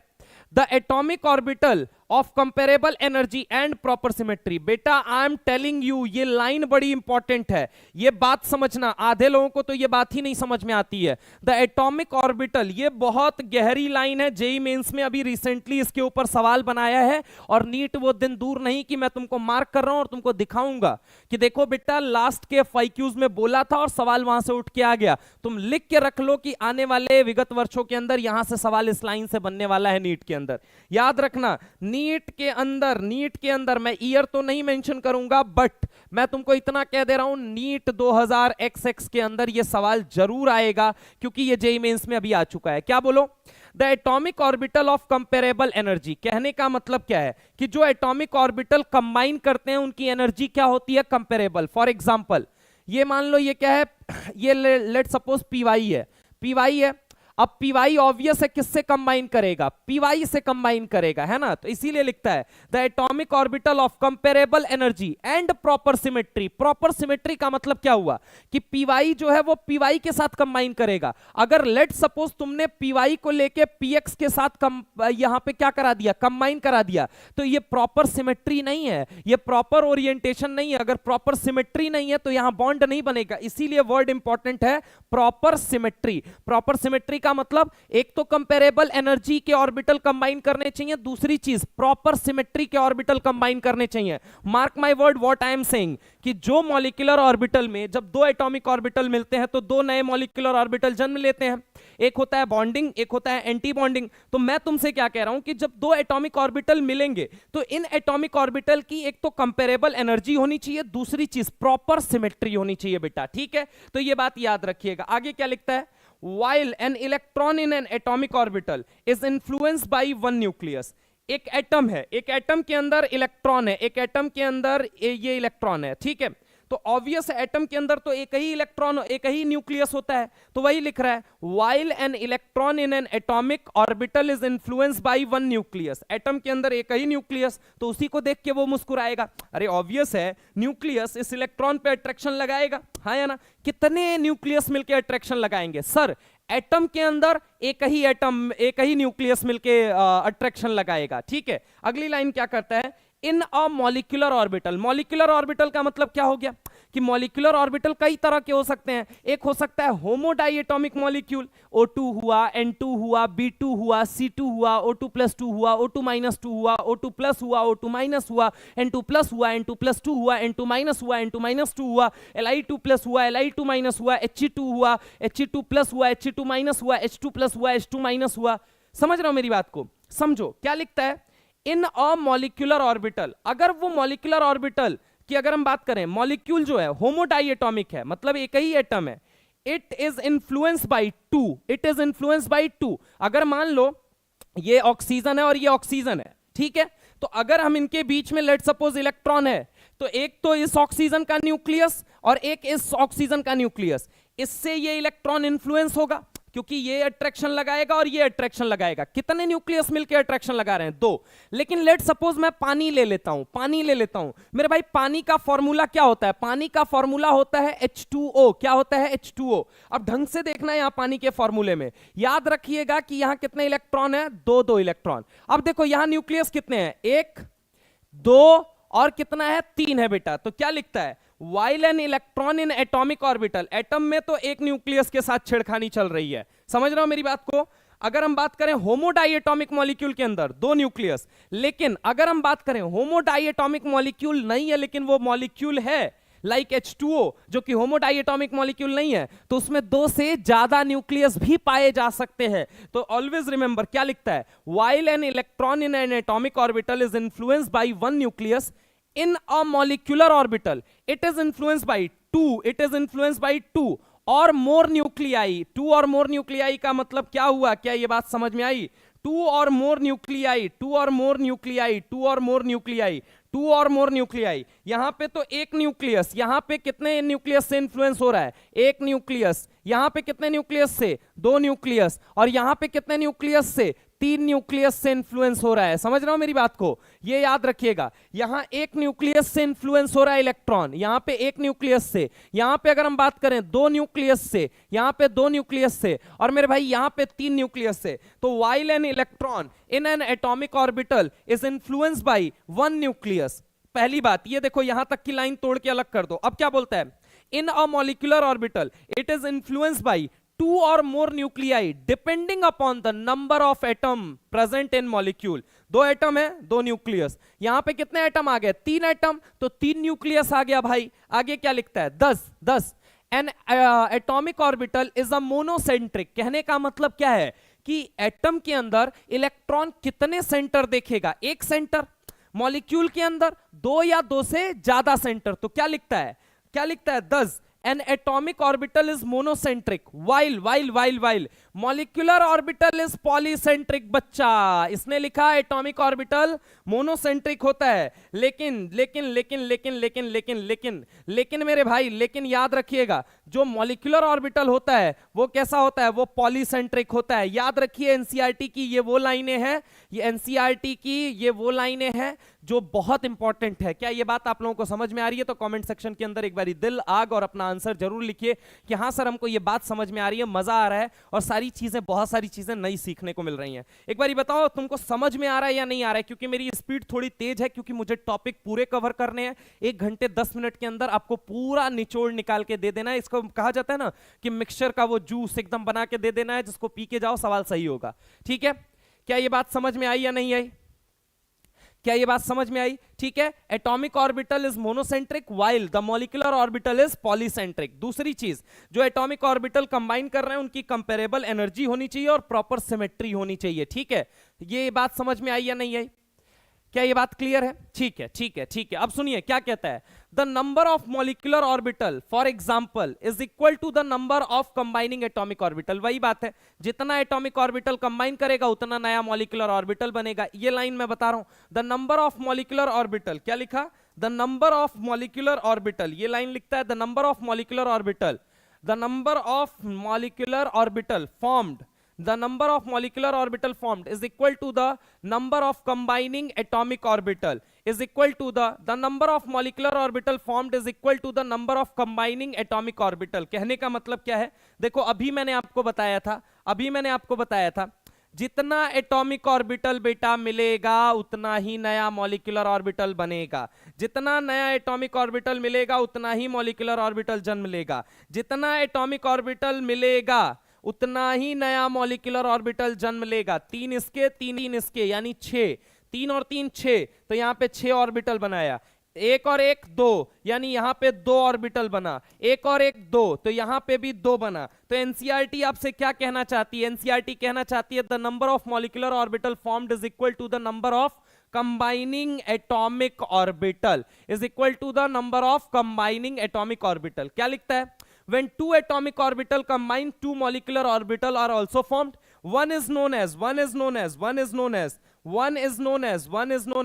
एक को क्या कहा जाता है, एक को बोला जाता है भाइयों बॉन्डिंग मॉलिक्यूलर ऑर्बिटल। क्या बोला जाता है, बॉन्डिंग मॉलिक्यूलर ऑर्बिटल। क्या बोला जाता है, bonding molecular orbital. One is known as bonding molecular orbital. अगले वाले की बात कर रहे हैं, while the other is called, other जो दूसरा वाला होता है उसे हम क्या कहते हैं, एंटी बॉन्डिंग मॉलिक्यूलर ऑर्बिटल। क्या कहते हैं, एंटी बॉन्डिंग मॉलिक्यूलर ऑर्बिटल। क्या कहते हैं प्यारे बच्चों, एंटी बॉन्डिंग मॉलिक्यूलर ऑर्बिटल। ठीक है, तो ये लाइन काम की है, ये वाली बात आपके काम की है, इसको ध्यान रखिएगा। आगे क्या लिखता है, the bonding molecular orbital has lower energy. Bonding की एनर्जी क्या होती है, लोअर होती है मेरे भाई, बॉन्डिंग की एनर्जी क्या होती है, लोअर एनर्जी होती है। Hence greater stability. देखो ये सवाल मैंने आपको बताया है, कहां बताया है, ये वाला सवाल देखो। देख बेटा मैंने बोला था ना, स्टेबिलिटी किसकी ज्यादा होती है, बीएमओ की, और एनर्जी किसकी ज्यादा होती है, एबीएमओ की। एनर्जी कम किसकी होती है, बीएमओ की। स्टेबिलिटी ज्यादा किसकी होती है, बीएमओ की। तो याद रखिए एनसीईआरटी के इस लाइन को कैसे एक्सप्लेन करोगे, the bonding molecular orbital has lower energy, energy कम है, और स्टेबिलिटी क्या है, ग्रेटर स्टेबिलिटी। स्टेबिलिटी क्या है, ग्रेटर स्टेबिलिटी। तो ये बात आपको ध्यान रखनी है कि lower energy and greater stability. Then the corresponding anti bonding molecular orbital. Anti bonding molecular orbital के कंपैरिजन में एंटी बॉन्डिंग मॉलिक्यूलर ऑर्बिटल के कंपैरिजन में बॉन्डिंग मॉलिक्यूलर ऑर्बिटल की एनर्जी क्या होती है? एनर्जी क्या होती है? एनर्जी कम होती है। एनर्जी क्या होती है? कम होती है। लेकिन उसी एंटी बॉन्डिंग मॉलिक्यूलर ऑर्बिटल के कंपैरिजन में बॉन्डिंग मॉलिक्यूलर ऑर्बिटल की एनर्जी ज्यादा होती है। क्या ये बात समझ में आई? ठीक है, ठीक है, ठीक है। बट आप कल थ्योरी हो पढ़ाना 4 मई तक। अच्छा बेटा, आता है क्या ये तुमको थ्योरी? है आता है? प्रॉपर ओरिएंटेशन और प्रॉपर सिमेट्री वाला सवाल जिस दिन पूछ देगा ना, आधे लोग बैठ जाएंगे। ठीक है, 630 नंबर वाला बच्चा जो टेस्ट में स्कोर कर रहा है ना, उसकी गलतियों से आइडेंटिफाई करके चीजें बताई जा रही हैं। तो इतना स्मार्ट मत बनिए। अगर आप वाईटी पे आ रहे हैं तो आपको भी पता है कि आप कैसे क्राउड के हिस्सा हैं, है ना। वाईटी पे आप आ रहे हैं, इसका मतलब आपके 600 नंबर से ऊपर नहीं आ रहे हैं, और नहीं आ रहे हैं तो औकात से ज्यादा मत बोलिए प्लीज। ठीक है, आपको पता होना चाहिए कि लेवल कितना है। अभी 2 सवाल घुमा के पूछ दिया एनसीईआरटी का ना, तो औकात ठिकाने आ जाएगी आपकी। बेवकूफ बच्चा, इधर आओ। The bonding molecular orbital has lower energy and hence greater stability than the corresponding anti-bonding molecular orbital. ठीक है, आगे अगर हम बात करते हैं, यहां पे देखो क्या कह रहा है। Just as the electron probability distribution around a nucleus in an atom given by atomic orbital, एक एटम के अंदर इलेक्ट्रॉन प्रोबेबिलिटी डिस्ट्रीब्यूशन जो होगा वो एटम्स के अंदर एटॉमिक ऑर्बिटल में होगा, मॉलिक्यूल्स के अंदर मॉलिक्यूलर ऑर्बिटल में। तो क्या लिखता है? Just as the electron probability distribution around the nucleus in an atom is given by atomic orbital, the electron probability distribution around a group of nuclei in molecule is given by molecular orbital. Electron probability distribution around the group of nuclei in a molecule is given by molecular orbital. Atom के अंदर atom is given by atomic orbital. Atom के अंदर atomic orbital, molecule के अंदर molecular orbital, molecule के अंदर बोलो जल्दी मॉलिक्यूलर ऑर्बिटल। ठीक है, एटम के अंदर बोलो जल्दी एटॉमिक ऑर्बिटल। क्या? Electron probability distribution. तो यहां से भी एनसीईआरटी स्टेटमेंट का सवाल बना सकता है। आगे क्या लिखता है? The molecular orbital is like atomic orbital are filled in accordance with above principle. above principle का मतलब समझ रहे हो? above principle basically है क्या? above principle अगर मैं बोलूं कि क्या है आखिर, तो above principle है बेटा आपका। above principle की अगर मैं बात करता हूं तो above principle की सबसे पहली बात याद रखिएगा, बॉन्ड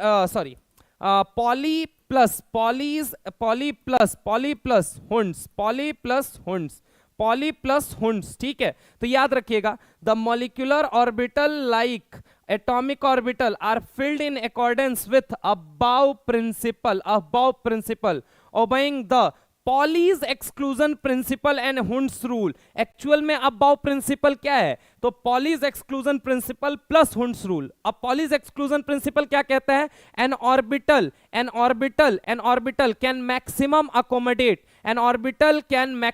अकोमोडेट। ठीक है, ठीक है।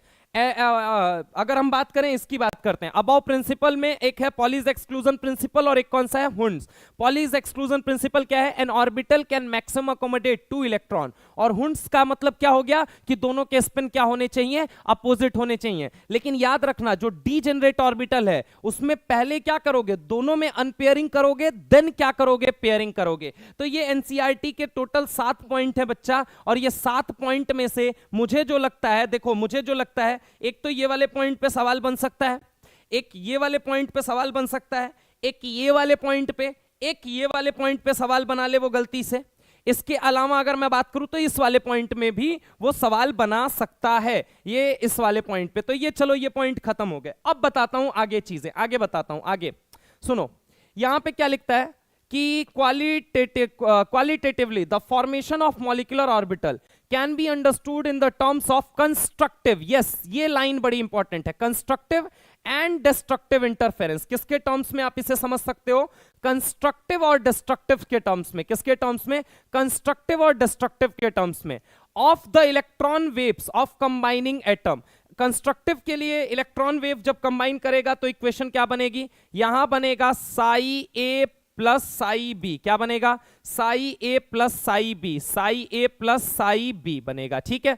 डिस्ट्रक्टिव के टर्म्स में, डिस्ट्रक्टिव के टर्म्स में, डिस्ट्रक्टिव के टर्म्स में, डिस्ट्रक्टिव के टर्म्स में अगर मैं बात करूं तो डिस्ट्रक्टिव के टर्म्स में, डिस्ट्रक्टिव के टर्म्स में अगर मैं बात करता हूं तो डिस्ट्रक्टिव के टर्म्स में याद रखिएगा यहां क्या बनेगा, psi A minus psi B, destructive के टर्म्स में, of the electron waves of combining atom in the formation of bonding molecular orbital, bonding molecular orbital के फॉर्मेशन में, in the formation of bonding molecular orbital the two electron waves of bonding atom reinforce each other due to the, reinforce बोले तो amplitude बढ़ जाएगा, मिलेंगे तो amplitude बढ़ेगा, due to the constructive interference while in the formation of, while in the formation of, while in the formation of, while in the formation of anti-bonding molecular orbital the electron waves cancel each other due to the destructive interference। अगर हम बात करें destructive, destructive बोले तो negative बोले तो, अगर हम बात करें नेगेटिव बोले डिस्ट्रक्टिव बोले यानी कि एंटी बॉन्डिंग, कंस्ट्रक्टिव बोले पॉजिटिव बोले यानी कि बॉन्डिंग मॉलिक्यूलर ऑर्बिटल, किससे बॉन्ड बनता है तो कंस्ट्रक्टिव से, बॉन्ड टूटता किससे है तो बॉन्ड टूटता है डिस्ट्रक्टिव से, ठीक है, ठीक है। आगे देखो, आगे क्या लिखता है, as a result the electron density in bonding molecular orbital is located between the nuclei of bonded atom because of which repulsion between the nuclei is very less.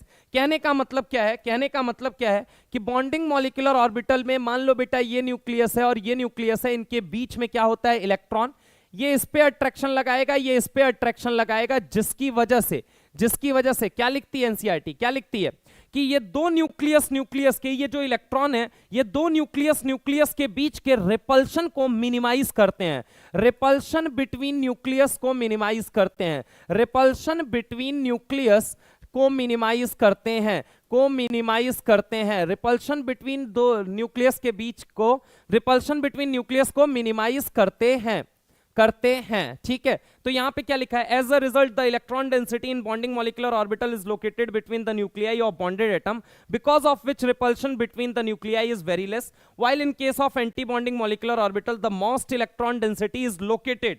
ये लाइन बड़ी इंपॉर्टेंट है, while in case of anti bonding में क्या होता है तो in case of anti bonding molecular orbital, while in case of anti bonding molecular orbital the most of the electron density is located away from the space between the nuclei, is located away from the space between the nuclei, away from the space between the nuclei, ठीक है। ये line बड़ी important है। आगे क्या लिखता है, in fact there is a nodal plane, याद रखना अब मैं जो लाइन बोलने जा रहा हूं, नोडल प्लेन वो हिस्सा होता है जहां पे इलेक्ट्रॉन के पाए जाने की प्रोबेबिलिटी मिनिमम होती है।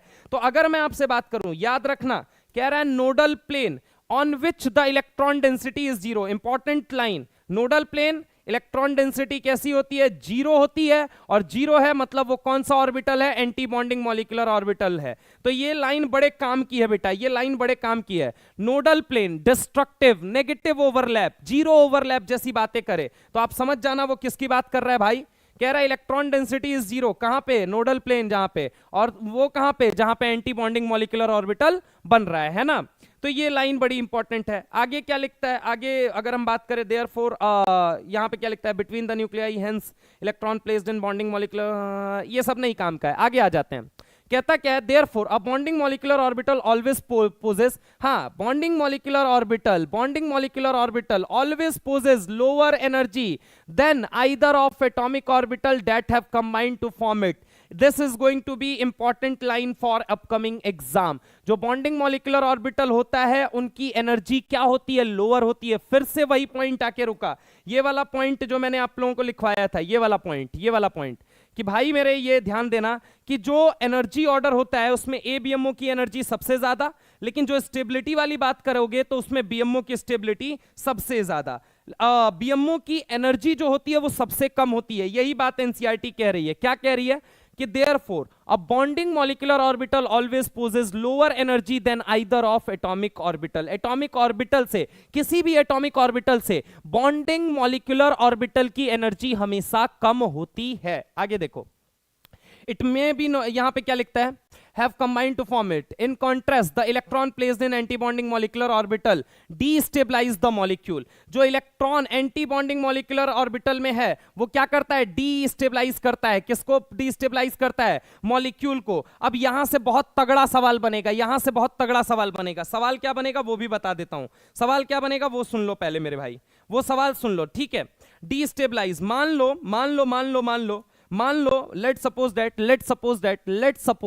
लेट सपोज कभी भी स्टेबिलिटी का सवाल बनेगा, लेट सपोज स्टेबिलिटी का सवाल बने, स्टेबिलिटी तो स्टेबिलिटी पहली चीज चेक करोगे बॉन्ड ऑर्डर. क्या चेक करोगे? Bond order. क्या चेक करोगे मेरे भाई? Bond order. पहली चीज क्या चेक करोगे? बॉन्ड ऑर्डर चेक करोगे. सबसे पहली चीज क्या चेक करोगे? बॉन्ड ऑर्डर, ठीक है? इफ बॉन्ड ऑर्डर सेम, अगर बॉन्ड ऑर्डर सेम आ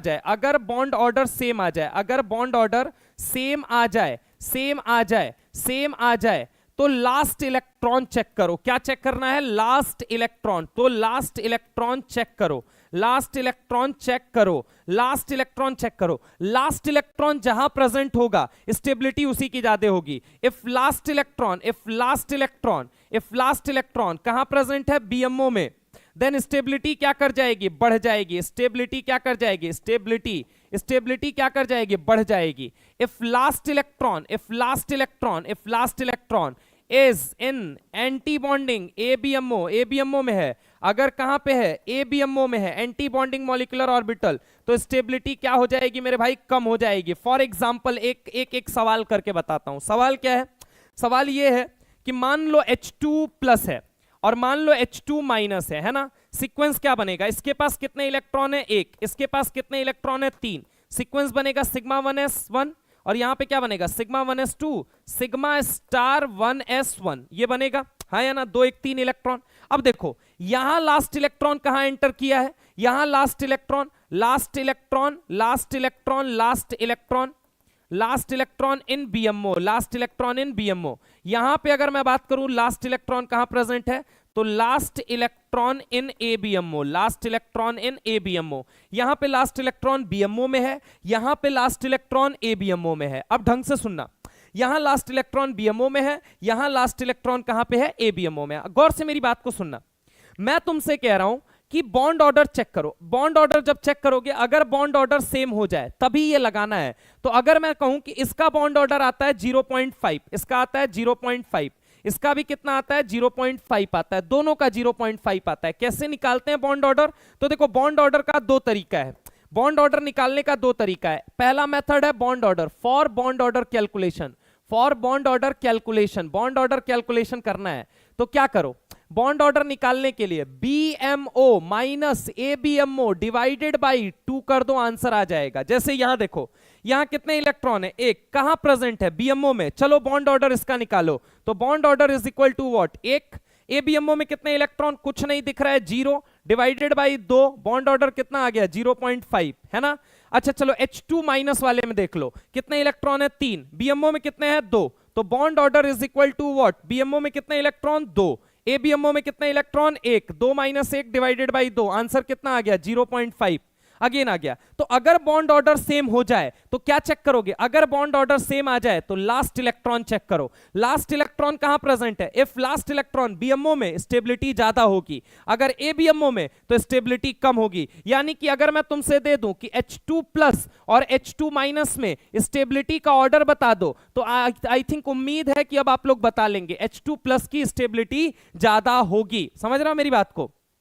ठीक है. आगे अगर हम बात करते हैं बेटा, बाद में उसके बारे में बात करेंगे फिटनेस बॉय, अभी इधर ध्यान दो. अगर हम बात करें कि बॉन्ड ऑर्डर निकालने का तरीका क्या होता है, तो दूसरा मेथड सुनो, डायरेक्ट जिससे करते हो, ट्रिक जो लगाते हो आप लोग. ट्रिक क्या होती है? आप एक काम करो, 14 इलेक्ट्रॉन के लिए, इलेक्ट्रॉन कितने हैं?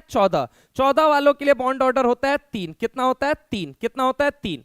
अब 14 से घटाते जाओ. 14 से मान लो 13 इलेक्ट्रॉन है किसी के पास, तो इसका कितना होगा? 2.5. कितना होगा? 2.5. वहीं अगर किसी के अंदर 12 कह रहा हूं, किसी के अंदर 15 इलेक्ट्रॉन है तो उसका भी 2.5 होगा. ऐसे ही अगर हम बात करें आपसे कि मान लीजिए किसी के अंदर 12 है या 16 इलेक्ट्रॉन है, तो इसका भी 2 होगा, इसका भी 2 होगा. ठीक है. आगे अगर हम आपसे बात करते हैं कि अच्छा एक बात तय, किसी के अंदर 11 है या किसी के अंदर 17 है, तो इसका भी 1.5 होगा, इसका भी 1.5 होगा बॉन्ड ऑर्डर। अगर मान लो मैंने कहा कि किसी के अंदर 10 इलेक्ट्रॉन है, किसी के अंदर कितने इलेक्ट्रॉन है, 18 इलेक्ट्रॉन है, तो बेटा 10 वाले का बॉन्ड ऑर्डर 1 होगा, 18 वाले का भी बॉन्ड ऑर्डर कितना होगा, 1 होगा। समझ रहा हो मेरी बात को, 1 होगा, कितना होगा, 1 होगा, कितना होगा, 1 होगा, ठीक है, 1 होगा, है ना।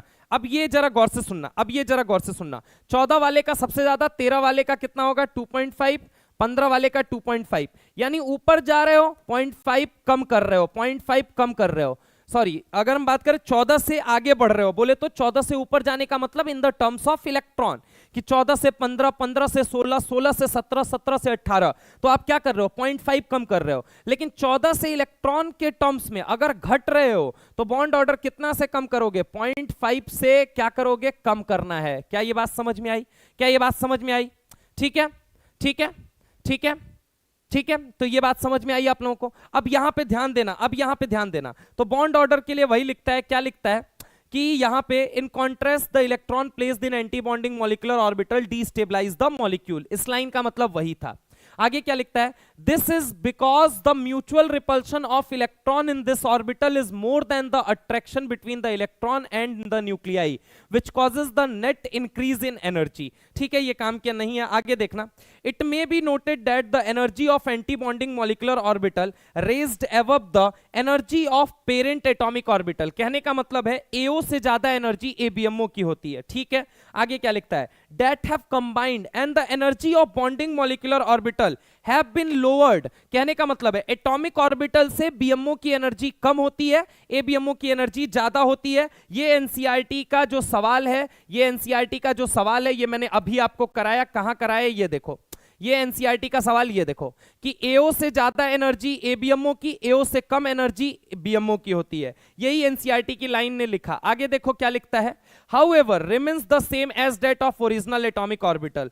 ये सब लाइन काम की तो नहीं थी, लेकिन जो लाइन बताने जा रहा हूं वो बड़ी काम की है। क्या लिखता है, ये देखो क्या लिखता है, it may be noted that the energy of anti-bonding molecular orbital is raised above the energy of parent atomic orbital। मतलब atomic orbital से ABMO की एनर्जी ज्यादा होती है। आगे क्या लिखता है, that have combined and the energy of bonding molecular orbital have been lower than the parent atomic orbital। कहने का मतलब atomic orbital से BMO की एनर्जी कम होती है, सॉरी ABMO की एनर्जी ज्यादा होती है और BMO की एनर्जी कम होती है। ये एनसीईआरटी ने लिखा। आगे देखना, द टोटल एनर्जी ऑफ, ये लाइन बड़े काम की है, द टोटल एनर्जी, ये line, the total energy of two molecular orbital however remains the same as that of two original atomic orbital. मान लो इसका मतलब क्या है, इस बात का मतलब समझाता हूं। ये बहुत इंपॉर्टेंट और बहुत गहरी और बहुत प्यारी बात एनसीईआरटी ने लिख के दी है आपको। क्या लिखा है, द टोटल एनर्जी, मान लो एक एटॉमिक ऑर्बिटल की एनर्जी 50 थी, दूसरे वाले की भी 50 थी, है ना, तो 50 और 50 मिलके, ऐसे समझो एक घर में पिताजी थे और बेटा था। पिताजी 50 रुपया कमाते थे, बेटा भी 50 रुपया कमाता है ना। थोड़े समय बाद क्या हुआ, पिताजी का 25 रुपया घट गया और बेटे का 25 रुपया बढ़ गया। तो एक बात बताओ, पहले कितना पैसा आ रहा था घर में, 100 रुपया आ रहा था, अभी भी कितना आ रहा है, 100 रुपया ही आ रहा है। बस फर्क क्या हुआ, टोटल जो पैसा था वो तो 100 ही रुपया आ रहा था, लेकिन सुनना मेरी बात को, क्या हुआ कि जो पिताजी थे उनका 25 रुपया घटा और बेटे का वो 25 रुपया बढ़ गया, हाँ या ना। तो अभी भी 75 और 25 मिलके 100 ही रुपया घर में आ रहा है। पहले 50-50 आता था, अब 75 और 25 मिला के 100 ही आ रहा है। तो टोटल जो एनर्जी है वो तो बराबर रहेगी जितना एक एटॉमिक ऑर्बिटल, ये दोनों एटॉमिक ऑर्बिटल कंबाइन करते हैं। So by redistribution of energy, energy का क्या होता है, रीडिस्ट्रीब्यूशन होता है। एनर्जी का क्या होता है, रीडिस्ट्रीब्यूशन, एनर्जी का रीडिस्ट्रीब्यूशन, एनर्जी का रीडिस्ट्रीब्यूशन होता है तो दो नए मॉलिक्यूलर ऑर्बिटल बनते हैं। उन दो नए मॉलिक्यूलर ऑर्बिटल की जो टोटल एनर्जी है, total energy of two molecular orbital, total energy of two molecular orbital जो होगी, हाउएवर रिमेन्स द सेम, वो हमेशा क्या रहती है, सेम रहती है बेटा, remains the same as that of two original atomic orbital. जैसे दो एटॉमिक ऑर्बिटल की, दो ओरिजिनल एटॉमिक ऑर्बिटल की जितनी एनर्जी थी, एनर्जी उतनी ही रहेगी। हाँ, थोड़ी बहुत किसी की कम ज्यादा हो सकती है, लेकिन जो टोटल एनर्जी है, जो नेट एनर्जी है, वो हमेशा सेम रहेगी। क्या ये बात समझ में आई? तो ये वाली बात आपको ध्यान रखनी है, ये एनसीईआरटी का बहुत इंपॉर्टेंट पॉइंट है, इसको ध्यान रखिएगा। आगे अगर हम बात करें, क्या लिखता है यहां पे, टाइप्स ऑफ मॉलिक्यूलर ऑर्बिटल के अंदर देखो क्या सवाल बनेगा कि molecular orbital of diatomic molecule are designated as sigma, pi and delta. Sigma कैसे बनता है बेटा? तो सिग्मा बनता है वन वन लोबिक इंटरेक्शन से। क्या बनता है? वन वन लोबिक इंटरेक्शन से क्या बनता है? सिग्मा बनता है। वन वन लोबिक इंटरेक्शन से मेरे भाई सिग्मा बनता है। वन वन लोबिक इंटरेक्शन से सिग्मा। 2+2 लोबिक इंटरेक्शन से क्या बनता है? 2+2 लोबिक इंटरेक्शन से पाई। वहीं अगर हम बात करें 4-4, देखो अगर मान लो यहां पे ये समझो ये 4 लोब है, ये मान लो ये 4 लोब है, ठीक है? ये 4 लोब कहने का मतलब ये देखो, ये समझो ये 4 लोब है ना? अब अगर मैं बात करता हूं तो 1 मिनट समझना। अब अगर मैं बात करता हूं, ये देखो जरा गौर से, ये मैं जो समझाने जा रहा हूं इसको ढंग से सुनना। 1 मिनट। हाँ, ये देखो ये 4-4 लोबिक अगर इंटरेक्शन हो गया, मतलब 4-4 लोब अगर मिल गए, तो हमेशा कौन सा बॉन्ड बनेगा? 4-4 लोबिक इंटरेक्शन अगर हो गया, 4-4 लोबिक इंटरेक्शन, तो हमेशा मेरे भाई क्या बनता है? डेल्टा बनता है। कौन सा बॉन्ड बनता है? डेल्टा। तो क्या कह रहा है? Molecular orbital of diatomic molecule designated as sigma, pi and delta etcetera. ठीक है, क्योंकि एक एक्सेट्रा कहने का मतलब है 5 भी होता है, आपके सिलेबस में नहीं है। आइए इधर देखिए, ये लाइन बड़ी इंपॉर्टेंट है। क्या? In this nomenclature, the sigma molecular orbital are symmetrical around the bond axis, while the pi molecular orbital are not symmetrical. मेरे लाल, मेरे भाई, मेरे मित्र, मेरे बंधु, मेरे सखा, आपको पता है कि सिग्मा बॉन्ड बनाते हैं एक्सियल ओवरलैपिंग से, और अगर हम बात करें पाई बॉन्ड बनाते हैं मेरे भाई, तो ये कैसे बनाते हैं? तो ये लेटरल ओवरलैपिंग से बनाते हैं। अब जरा गौर से मेरी बात को सुनो, सिग्मा का मतलब क्या हुआ? ये देखो, ये मान लो एक पी ऑर्बिटल है, ये पी ऑर्बिटल, ये पॉजिटिव है, ये पॉजिटिव वाला लोब, ये नेगेटिव वाला लोब, ये किससे कंबाइन कर रहा है? ये दूसरे पी ऑर्बिटल से, ये दूसरे पी ऑर्बिटल से कंबाइन कर रहा है, ये पॉजिटिव, ये नेगेटिव, लेट सपोज, है ना? ये क्या हो गया? ये हो गया पॉजिटिव, और ये क्या हो गया? नेगेटिव, है ना? तो अब जरा गौर से मेरी बात को सुनना। अब मैं तुमसे कह रहा हूं कि ये काम करो, तुम यहां से चलना शुरू करो। तुम कहां से चलना शुरू करो मेरे भाई? तुम यहां से चलना शुरू करो। ये देखो, तुम एक काम करो, यहां से चलना शुरू करो, यहां से चलते चले जाओ। अब तुमको क्या दिखेगा? कह रहा है, देखना, इन this nomenclature the sigma bond molecular orbital, कहने का मतलब, मॉलिक्यूलर ऑर्बिटल कहने का मतलब, मान लो तुम यहां से चलना शुरू करते हो इस पॉइंट से, तो तुम जब आगे बढ़ोगे तो तुमको क्या दिखेगा? ये भी नेगेटिव, ये भी नेगेटिव, हाँ या ना?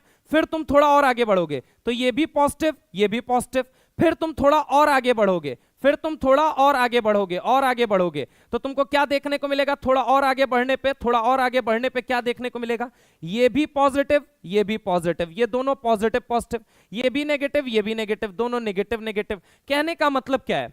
इन this nomenclature the sigma molecular orbital are symmetrical around the bond axis, ये नेगेटिव तो ये नेगेटिव। अगर मान लो तुम चल रहे हो, तुम इधर देखोगे तो भी नेगेटिव, इधर देखोगे तो भी नेगेटिव, इधर देखोगे तो पॉजिटिव, आगे पॉजिटिव, फिर पॉजिटिव, फिर पॉजिटिव, फिर नेगेटिव, फिर नेगेटिव। यानी कि कहने का मतलब क्या है? In this nomenclature the sigma bond molecular orbital are symmetrical around the bond axis, while pi की अगर हम बात करें तो पाई में देखो, पाई में क्या होता है? ये पॉजिटिव, ये नेगेटिव, ये पॉजिटिव, ये नेगेटिव, इंटरन्यूक्लियर एक्सिस से होके गुजरो तो इधर क्या दिखेगा? इधर मेरे भाई पॉजिटिव, तो इधर क्या दिखेगा? नेगेटिव। अगर मान लो तुम ऐसे चलना शुरू करते हो तो इधर पॉजिटिव, इधर नेगेटिव, इधर क्या देखने को मिला? पॉजिटिव, इधर नेगेटिव। इसका मतलब क्या है? कह रहा है while pi molecular orbital are not symmetrical, यहां पॉजिटिव तो यहां नेगेटिव, यहां पॉजिटिव तो यहां नेगेटिव,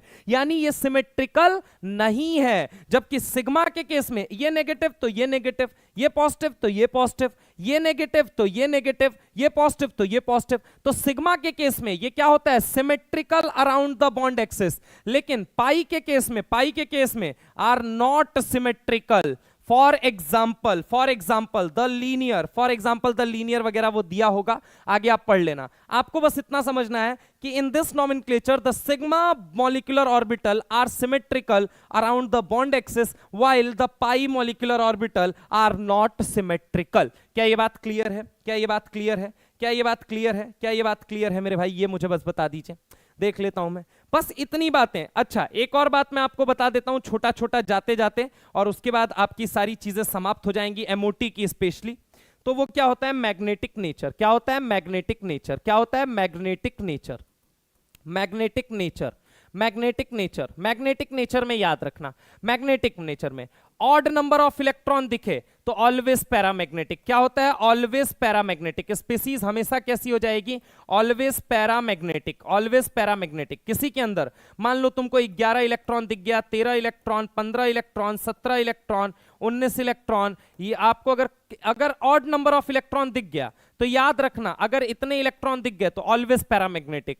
लेकिन अगर इवन नंबर ऑफ इलेक्ट्रॉन दिखे, even number of electron, even number of electron, तो ऑलवेज रिमेंबर बेटा, ऑलवेज रिमेंबर कि B2O2 और S2 को छोड़ देना। B2O2 और S2, B2O2 और S2, अगर हम बात करें B2O2 और S2, इनको छोड़ देना। दे आर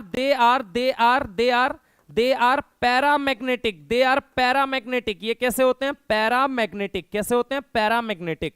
अगर हम बात करें रेस्ट जितने होंगे वो कैसे होंगे? डायामैग्नेटिक होंगे। कैसे होंगे? डायामैग्नेटिक। फॉर एग्जाम्पल मैं तुमसे कई सारे सवाल यहीं पे करवा लेता हूं। मान लो मुझे क्वेश्चन देता है F2, फ्लोरीन के अंदर 18 इलेक्ट्रॉन, 18 कैसा नंबर है? तो सर ये नंबर कैसा है आपका? तो ये है इवन नंबर। कैसा हो जाएगा ये? डायामैग्नेटिक। ठीक है, इवन में केवल इनको छोड़ देना है। Except this, except this, except this, except this. All are what? All are rest are, all rest are diamagnetic. ठीक है, अब सुनो दूसरा सवाल। मान लो मैंने कहा O2 का मतलब क्या हो गया? O2 का मतलब कितने इलेक्ट्रॉन? 16 इलेक्ट्रॉन। देख के नंबर इवन लग रहा है, लेकिन याद रखना ये कैसा होता है? पैरामैग्नेटिक होता है। कैसा होता है? पैरामैग्नेटिक। ठीक है, अगला सवाल O2 प्लस दे दिया। O2 प्लस का मतलब 15 इलेक्ट्रॉन, 15 ऑड नंबर है, मतलब ये कैसा हो जाएगा? डायामैग्नेटिक। अगला सवाल O2 प्लस 2 दे दिया, इसका मतलब 14 इलेक्ट्रॉन, और अब 14 इलेक्ट्रॉन के लिए याद रखना कि ये कैसा हो जाता है? अब ये होता है डायामैग्नेटिक। याद रखना O2 का खानदान नहीं पैरामैग्नेटिक है, सिर्फ O2 पैरामैग्नेटिक है बेटा, O2 का पूरा खानदान नहीं है। O2 प्लस दे, O2 प्लस 2 दे तो उसमें इलेक्ट्रॉन देख के तुम्हें चेक करना पड़ेगा। लेकिन अगर O2 देता है तो O2 कैसा होता है? बोलो जल्दी। O2 होता है पैरामैग्नेटिक। अब सुन लो एक और बात, उसके बाद एमओटी खत्म हो जाएगी। क्या बात है इंपॉर्टेंट, वो सुन लो बच्चा। अगर मैं तुमसे बात करता हूं, सुनना जरा गौर से, यहां पे मैं तुमसे अगर बात करता हूं कि इंपॉर्टेंट पॉइंट्स के अंदर, तो इंपॉर्टेंट पॉइंट्स के अंदर 2-4 बातें आपको जो ध्यान रखने वाली होती हैं, वो क्या ध्यान रखने वाली होती हैं? वो ये ध्यान रखने वाली होती हैं कि भाई मेरे B2 होता है ना, तो B2 के अंदर एक ही बॉन्ड है, एक ही बॉन्ड है, एक ही बॉन्ड, और वो भी पाई, एक ही बॉन्ड और वो भी पाई, और वो भी पाई, वो भी क्या होता है? वो भी पाई बॉन्ड होता है। अगर हम बात करें C2 के अंदर दो ही बॉन्ड और दोनों पाई, और दोनों पाई होते हैं, और दोनों पाई होते हैं, और दोनों पाई होते हैं, और दोनों पाई होते हैं। ठीक है, अगर हम बात करें B2 हुआ, O2 हुआ और S2 हुआ, ये क्या होता है? पैरामैग्नेटिक होता है।